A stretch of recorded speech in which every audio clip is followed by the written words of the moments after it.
हर हर महादेव। प्रिय भक्तों, सावन का महीना शुरू होते ही जैसे पूरी प्रकृति बदल जाती है। धीरे धीरे धरती हरी चादर ओढ़ लेती है। आसमान से बरसती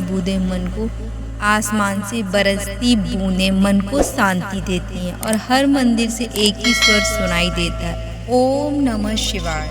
लेकिन क्या आपने कभी सोचा है, आखिर सावन ही महादेव का सबसे प्रिय महीना क्यों है? ऐसा क्या हुआ था इसी महीने में कि भगवान शिव अपने भक्तों पर सबसे अधिक कृपा वर्षाते हैं? क्या सचमुच सावन में एक लोटा जल चढ़ाने से वर्षों की तपस्या का फल मिल जाता है? क्या इस महीने की गई पूजा से विवाह, धन, स्वास्थ्य और संतान जैसी मनोकामनाएं पूरी होती हैं? तो आज के इस वीडियो में हम केवल जानकारी ही नहीं देंगे, बल्कि आपको उन कथाओं, रहस्य और परंपराओं की यात्रा पर भी ले चलेंगे जो सदियों से हमारे ऋषि मुनि बताते चले आए हैं। तो वीडियो को अंत तक जरूर देखिएगा, क्योंकि हो सकता है इस सावन आपकी जिंदगी बदलने वाली कोई बात इसी वीडियो में छिपी हो।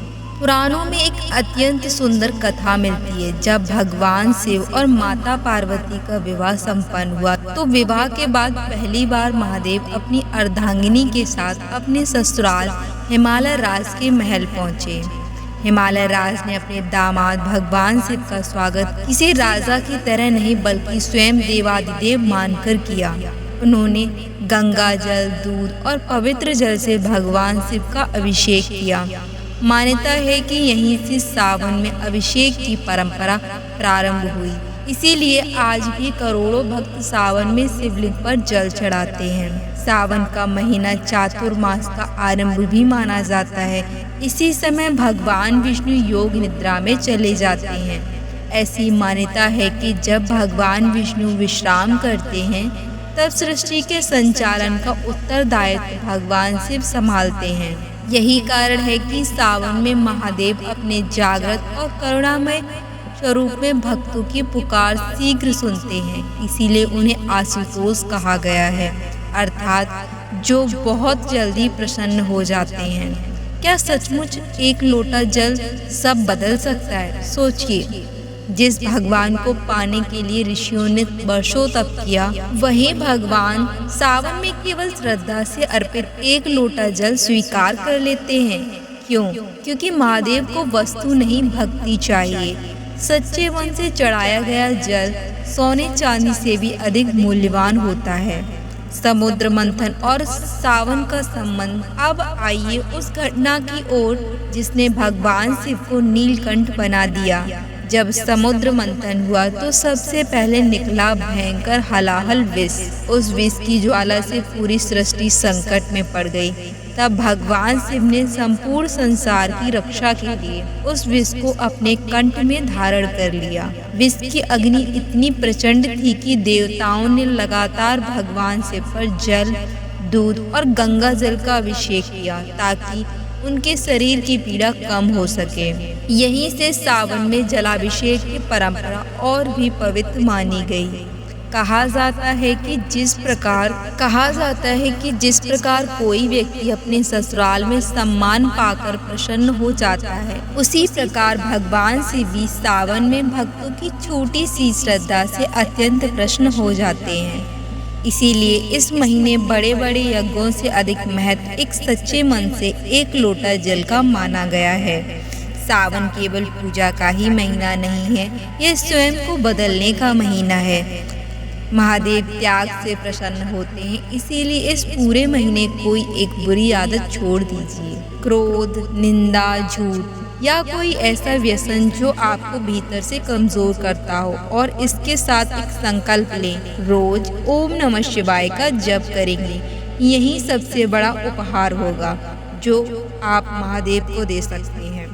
अगर धन की कमी हो तो क्या करें? एक अत्यंत सुंदर कथा मिलती है कि एक समय माता लक्ष्मी ने भगवान शिव को प्रसन्न करने के लिए 108 कमल के पुष्प अर्पित किए। भगवान शिव उनकी भक्ति से प्रसन्न हुए और उन्हें समृद्धि की अधिष्ठात्री बनने का वरदान दिया। इसीलिए मान्यता है कि यदि सावन में श्रद्धा से भगवान शिव को कमल का पुष्प या कमल गट्टा अर्पित किया जाए तो धन, वैभव और आर्थिक उन्नति के मार्ग खुलने लगते हैं। यदि किसी युवक या युवती के विवाह में बार बार रुकावट आ रही हो तो सावन विशेष फलदायी माना गया है। दही में थोड़ा सा गुड़ या शक्कर मिलाकर भगवान शिव का अभिषेक करें और माता पार्वती से योग्य जीवन साथी की प्रार्थना करें, क्योंकि शिव और पार्वती केवल पति पत्नी ही नहीं, आदर्श दाम्पत्य के प्रतीक भी हैं। वैसे तो ओम नमः शिवाय सर्वोपरि मंत्र माना जाता है, लेकिन सावन में यदि श्रद्धा से श्री सांब शिवाय नमः का जप किया जाए तो शिव और शक्ति दोनों की संयुक्त कृपा प्राप्त होने की मान्यता है। सावन में ये गलतियां भूल कर भी नहीं करनी चाहिए। किसी की निंदा ना करें, झूठ ना बोलें, सात्विकता का त्याग ना करें, बेलपत्र सोमवार के दिन ना तोड़ें, शिव पूजा में अहंकार लेकर ना जाएं। महादेव भाव देखते हैं, दिखावा नहीं। तो भक्तों, महादेव कभी महलों में नहीं रहे, शमशान में रहे। उन्होंने कभी सोने के आभूषण नहीं पहने, सर्पों को ही अपना आभूषण बना लिया। उन्होंने कभी राज सिंहासन नहीं मांगा, बल्कि कैलाश की बर्फीली चोटियों को अपना घर बना लिया। हमें यही बताता है ये कि सच्चा सुख सादगी में है, संतोष में है और भगवान के प्रति समर्पण में है। तो इस सावन सिर्फ जल मत चढ़ाइए, अपना अहंकार भी महादेव के चरणों में समर्पित कर दीजिए। सिर्फ बेलपत्र मत चढ़ाइए, अपने भीतर के नकारात्मकता भी अर्पित कर दीजिए। यकीन मानिए, जब महादेव प्रसन्न होते हैं तो भाग्य बदलने में देर नहीं लगती। अगर आपको यह प्रस्तुति पसंद आई हो तो वीडियो को लाइक करें, अपने परिवार और अपने सभी शिव भक्तों के साथ साझा करें। चैनल को सब्सक्राइब भी करें, बेल आइकन को हिट करें ताकि सावन 2026 से जुड़ी हर महत्वपूर्ण जानकारी आपको समय समय पर मिलती रहे। हर हर महादेव, जय भोलेनाथ।